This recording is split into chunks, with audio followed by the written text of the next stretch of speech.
com, and this is my Smart American Accent training. Welcome to our Saturday live question and answer class. You can ask your questions at any time regarding American accent, fluent speaking in English, pronunciation. Feel free to put those in the chat, or if you're watching later on as a replay, you can leave a comment and I'll get back to you with answers. At the start of class today, I want to look at fluent speaking for this sentence. Even if I'd had time, I wouldn't have done that. So as you could see, what I said was not the same as what I have written. That's because in spoken speech, we often use contractions, linking, and reductions to be fluent. We don't speak word by word. So if I were to say this word by word, even if I had had time, I would not have done that. That's clear, you can understand it, but you can tell it does not sound fluent or smooth. It's not how we would speak in natural conversation. So let's take a look and break this down for the contractions first and then for the fluent speech elements. So when we have the helping verb had, and in this case, you could think of it, it could also be if I had done that, if I had been there, if I had. This I had is going to be contracted to I'd, even if I'd had, particularly because saying had is a little bit awkward. It's not incorrect, but we almost always contract had, have, and to be when they're used as helping verbs. So when there's a second verb, in this case, another had, then the first had gets contracted. So we also do write this as I'd, so you might see it written even if I'd had time. People sometimes struggle with using contractions, with pronouncing them. This I'd is pronounced the same as this word I'd, like I eyed it, which is basically just the I diphthong and the D sound. So sometimes I might write that with IGH and a D. Whatever way helps you to pronounce it correctly, understand it, and feel natural using it, you should go for that. So this is correct for written language and spoken language. This is correct for written language, I had, but we often would not say I had. We would instead say I'd had. So even if I'd had time, and now I would not have done that. So again, here we have would have, our helping verbs for done. Our main verb here is done. So would have would get contracted to, in spoken speech, would have. Would have. But because it's would not have, we have wouldn't have. So first of all, in writing, we do contract would not to wouldn't. And in writing, we'd stop there. I wouldn't have done that. But in speaking, excuse me, we also contract the have. We lose the have and it becomes wouldn't have. So we don't write this, but it's like the same wouldn't. And then we contract the have. So would have, contract the would with have, becomes would have. Would not have becomes wouldn't have.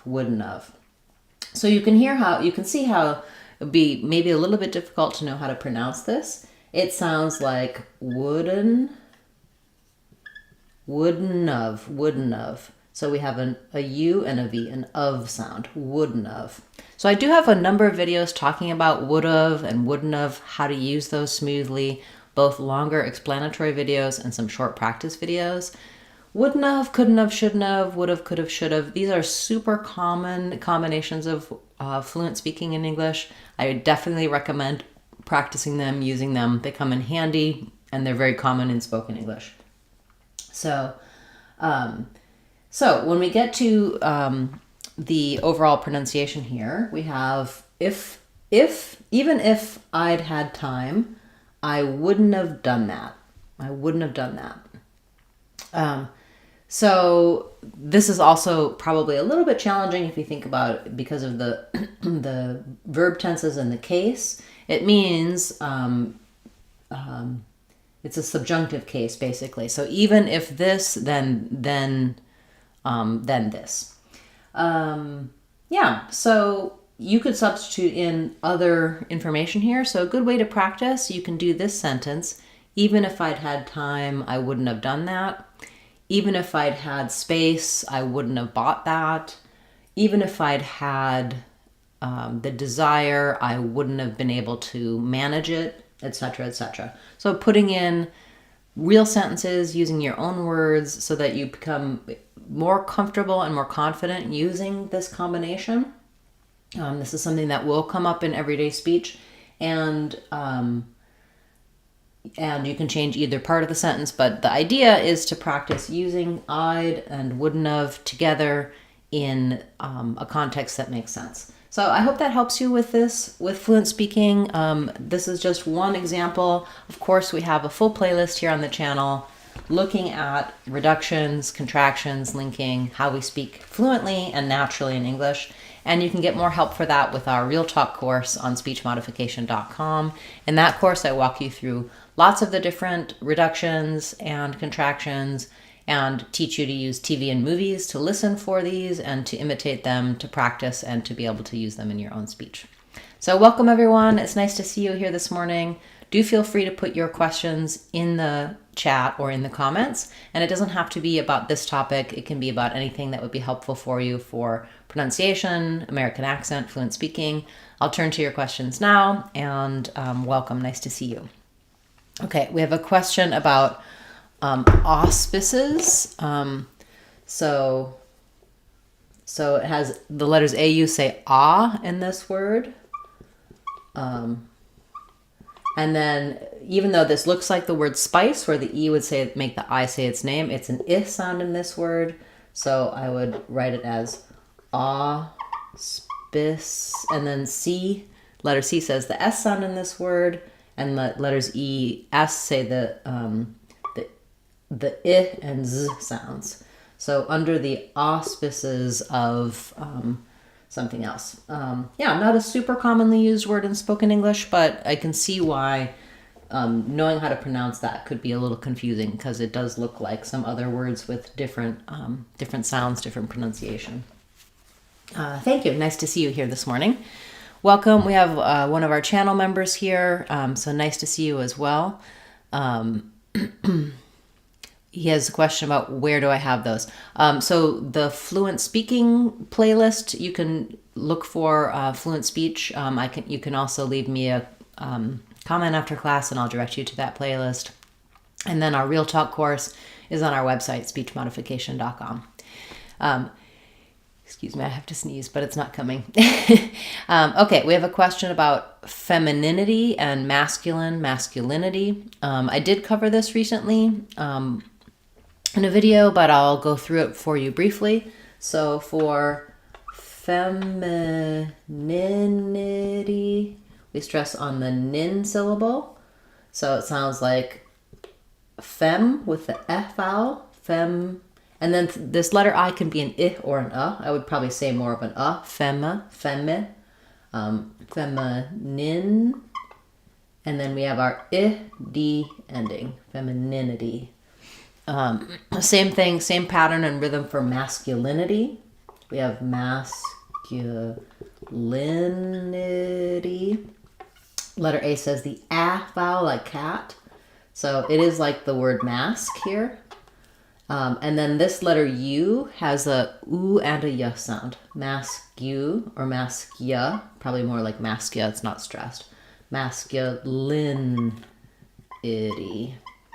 And then when you're doing masculine, it changes to stressing on the mask. So sounds like masculine.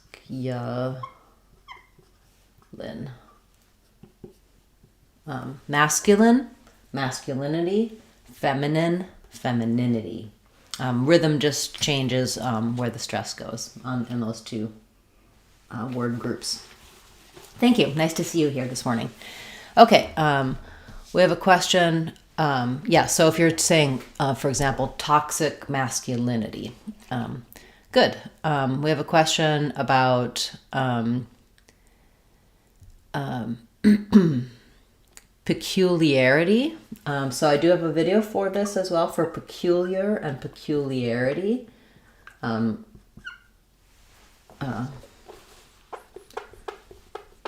might not actually have peculiarity, so let's do that. Peculiarity. So again, we have our itty ending here. We have peculiar. The stress is on the air syllable, spelled with AR. So that has the air diphthong, and then we have our itty ending, flap T, lax I, tense E. And then this letter E is going to be an I sound or an sound, P or P. And then again, CU here is going to have the Q, the Q. So the U does have the Y and the U sounds. So peculiarity, stress on the third to last syllable, peculiarity. One peculiarity of pronunciation is that it doesn't always match spelling. Very good. Yeah, difficult word for sure. Thank you. We have a question about planetary. Thank you so much for the gift. I really appreciate it. So for planetary, we have stress on the first syllable plan. Letter A says the A sound. So we have the A like in black cat. Plan. This is letter E is probably going to be an I or a schwa sound. And then here's another example of AR saying the air diphthong. And then our Y says a tense E. So think about it like the word plan. And then planetary. So planetary movement, planetary physics, etc. Yeah, good word. Thank you. I don't think I have a video for that one. Okay, so we have a question about while. The word while. This does follow our spelling conventions where letter E is going to make the I say the I sound. So we call it letter I, and that's the I diphthong. So it's a sliding vowel. And then the H is silent in while. It's just the W sound. So you might write it like while. Same as the first part of the word wild. As we're saying the I to the ul sound, the I is a front high vowel, and the dark ul has a little bit of a schwa before it. So you might hear it sound kind of like Y, and then I have a little y connecting the I with the ul. So even though it's fairly short, it's one syllable, it's almost like it's two syllables, while. So this is called vowel to vowel linking, and it happens before that dark L. Same thing happens in like aisle, child, while, wild, etc. I do have some other videos talking about that, but hopefully that helps you when we break it down and we see kind of all those hidden vowels together with the I and the dark L's schwa sound. Hopefully that helps you. Great suggestion. Thank you. And thank you for being a channel member. Okay, and then you also asked about girlfriend. So yeah, girl is a challenging word for a lot of people. And then maybe even harder when you put it together with girlfriend. So again, with girl, I always like to break that down as having kind of that tense and then again our dark L, girl. So I think when you slow down and feel like you're sliding on it, it is one syllable, girl, but you can kind of break it almost into two syllables, girl, and then girlfriend. I feel like in girlfriend, when I just say girl, I'm having a little bit more of the earl. In girlfriend, I have to kind of rush this because I have my friend part. So letters IE, weird spelling. It's the vowel like in send or get. So get a girlfriend, met your girlfriend. That can help you with that final sound. So it's probably mostly girl that gives you a challenge there, but of course we also have the FR blend here. Working on girl and friend separately and then putting them together might be helpful. Great, I hope that helps. Yeah, another difficult word for a lot of people, I'm sure. Okay, we have a question about voluntary. Here's another example of the letters AR saying the air diphthong. We have first syllable stress. Letter O says the ah sound. So typically in the stress syllable, letter O is going to say the ah, like in father. So we have va. Letter U says the schwa, unstressed schwa, valen. Then we have our air diphthong there and our E sound. So I'd write that as va, lun, ter, E. Voluntary. I do have a video for voluntary and voluntarily. So involuntary, first syllable stress, involuntarily changes to the second to last syllable, or third to last syllable, and the ter syllable. Good. Okay. Nice to see so many of you here. Thank you for your good questions and suggestions. We'll keep going as we do, following your lead. We have another channel member. Nice to see you. He has a question about jaws and jazz. So yeah, good suggestion here. The main difference here is just the vowel. So for jaws, we have vowel ah. And for jazz, we have vowel ah, like in cat. So ah, like in saw, ah, like in cat. This letter S says the Z sound. So I would again have the J and the Z, and then the J and the Z. So minimal pair, not quite the same. I wouldn't really spell this any differently, except for I would maybe write it with a Z, jaws and jazz.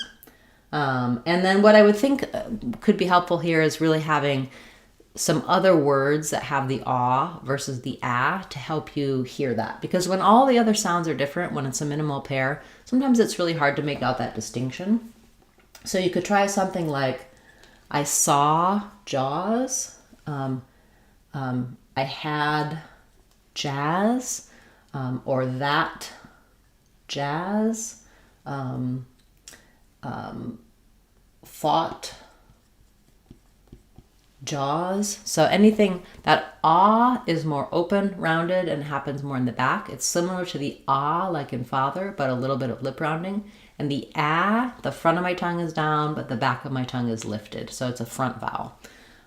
So yeah, sometimes using other words like that jazz, saw jaws can help you match that vowel.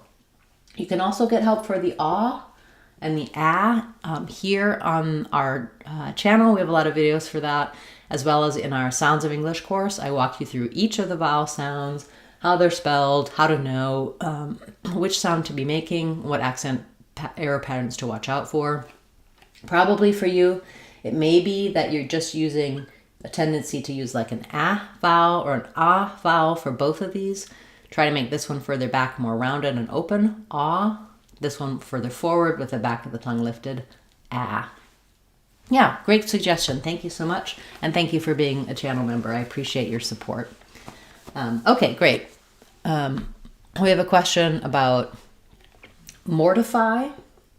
So in mortify, we have first syllable stress. Letters OR do say the OR sound. The T is flapped, so it sounds a little more like a D. Letter I says the I sound, and then again we have our Y at the end, having the tense E. So I would write that just like the word more, and then a little di-fi. I don't mean to mortify you with embarrassment. Very good. Okay. We have a question about how to pronounce mortgage, another more word. So this one is weird because it has a silent T. So there's no sound for the T. It's just like the word more. And then gidge, the A-G-E sounds more like an I sound or a sound, mortgage. It's a really short, unclear vowel. So I would write it kind of like this, gidge. It's like the DGE spelling or the J sound. We don't usually spell J with J at the ends of words, but if that helps you know what sound. Basically, we're looking at this sound,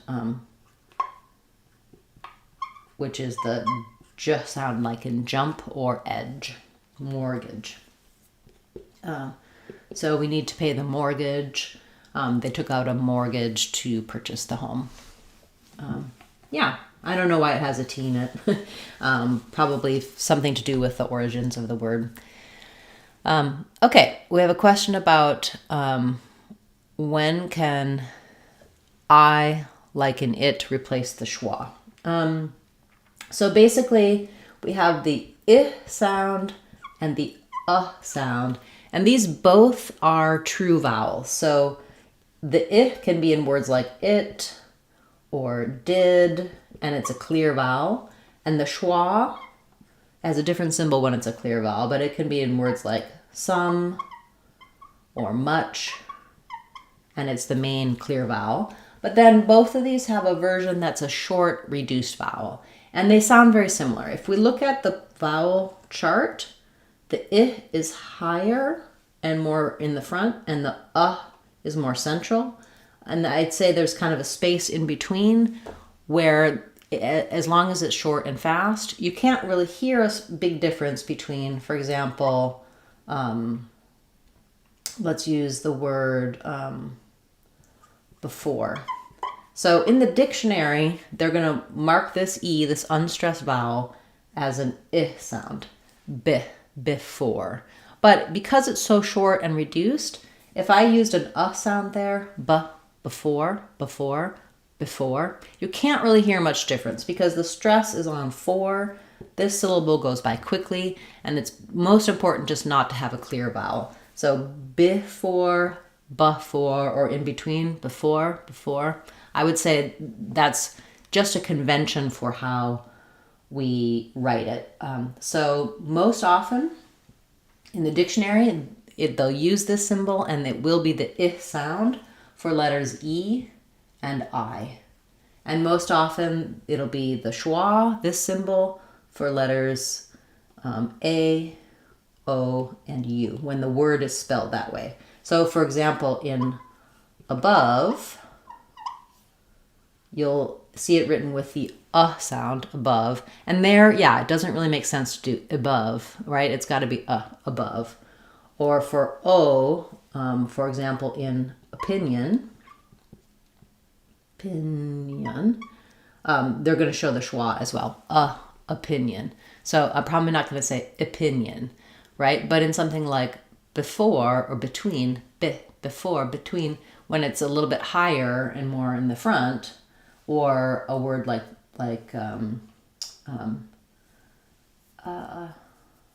inside, you're going to see the I symbol because it's spelled with an E or an I. This is not 100% rule, and there's a lot of places where I would say the schwa can substitute for the I. The I can't really go in places where the schwa is usually, except sometimes in the ends of words. Something like human, that's almost like no vowel there. So human doesn't really matter too much because it's mostly like a syllabic N. The N is the main sound. Same thing with syllabic L at the end, like little. I would say that's usually more of a schwa, but little with more of an I, higher sound, doesn't matter too much. So a little bit of a complicated topic. I do have a video talking about the I and the the stressed and the unstressed, the clear and reduced vowels. So after class, if you're interested in hearing more about that, leave me a comment and I'll give you a link to that video for clear and reduced vowels. Or you can search in the search tools on our channel, use the search box and just type in reduced vowel, and all of my videos talking about this topic will come up. But yeah, it's a great question, and hopefully that clears it up for you a little bit. It's definitely not simple and straightforward, but understanding kind of the length and the clarity of the vowel is sometimes more important than exactly whether it's an I or an sound. I do have a lot of people asking about this, and I do tend to explain it in specific word videos, but I think looking at that topic in general is a good idea. So thank you for bringing that up. Okay, we have a question about commentary, another word with AR as the air sound. It's kind of a theme for today. So commentary is stressed on the first syllable com, which is important to know because com therefore is going to have the ah sound. So you'll see it in the dictionary with the ah symbol, common. You might see a schwa for this e or this. It's almost not there. It's an example of common where that is very short. We're mostly focused on the n sound there. And then we have a little secondary stress on the air syllable because of that clear vowel there. So I write that as common, in or un, common, or just thinking about it as kind of an N sound, commentary. So they gave their commentary on the results. Let's listen for the commentary. It's similar to the word common at the beginning. So it's common for the commentary to be colorful. Yeah, good word. Thank you. And thank you for your support. Okay, great. A few more questions and then we'll wrap it up for today.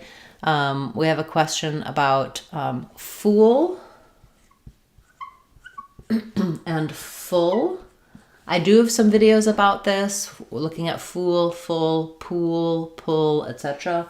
The main difference here is we have the tense oo sound for fool and the lax sound for full. I would say the other thing that happens here is because the is very close to the sound we make before the dark L. This one is not going to have as much length. It's going to be shorter, no vowel to vowel linking necessary there.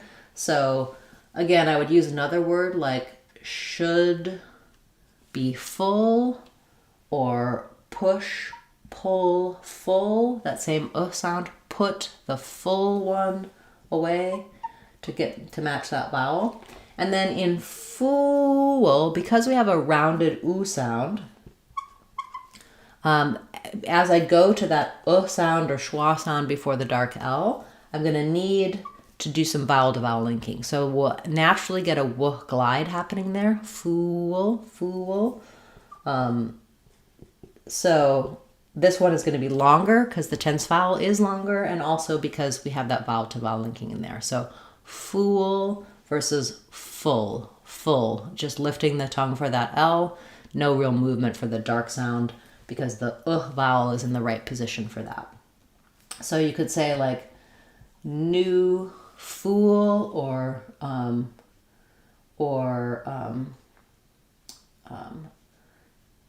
two fools versus put the full one over there. So again, having some other vowels to compare can be helpful. Do check out my videos for the sound and versus the sound here on the channel and for vowel to vowel linking before the L's, and that should really help you with that topic. And I also cover that in my Sounds of English course on speechmodification.com. We use a lot of minimal pairs like that, as well as example words, help with the spelling and sounds, so that you can really clean up some of those accent error patterns you may have on some of those difficult vowels. Thank you. Good question. Okay. Another common question and concern is man versus men. And so what we're looking at here is really about how open the mouth is. For both of these vowels, they're a front vowel, so the front of my tongue is going to be down, the back of my tongue is going to be lifted. So for men, the vowel is kind of central. Men, my tongue is a little flatter. For man, it's more open. Man, the front of my tongue is going to be all the way down, the back of my tongue is going to be all the way lifted. Again, trying to use some pairing like that man and send men or get men. You might notice that in that and get, the vowel sounds a little different than it does in man and men. That's because when we say man and men, the fact that there's a nasal sound of and a n before and after the vowel makes the vowel sound a little bit more nasal, and it tends to raise the vowel a little bit. So if I'm saying that, I'm very open. When I say man, it's still this, I'm still shaping the same vowel, but you can hear how it sounds a little raised because the n and the give that nasal quality to the vowel. Same thing. Get, very straightforward. Get, no change. Men may sound slightly different, but you really should aim for these same vowels. So don't worry if that and man don't sound exactly the same to your ear. These should still have the same amount of openness versus these that have a little bit more of a closed sound. I do have a number of videos talking about man and men and the versus phenomenon here on the channel and in our Sounds of English course. So you can check those out to get some more help and more details on your question. Okay, I think we got to everyone's question. Thank you so much for being a part of class today. Wonderful suggestions and ideas. I really appreciate your support. Those of you who are coming to class regularly, watching later on, leaving comments, likes, sharing the videos, and a special shout out, thank you to our channel members, and thank you to Earth Sky for your support today. I really do appreciate it. It helps the channel to grow, and it makes it really fun to get your ideas and suggestions for what to cover here on the channel.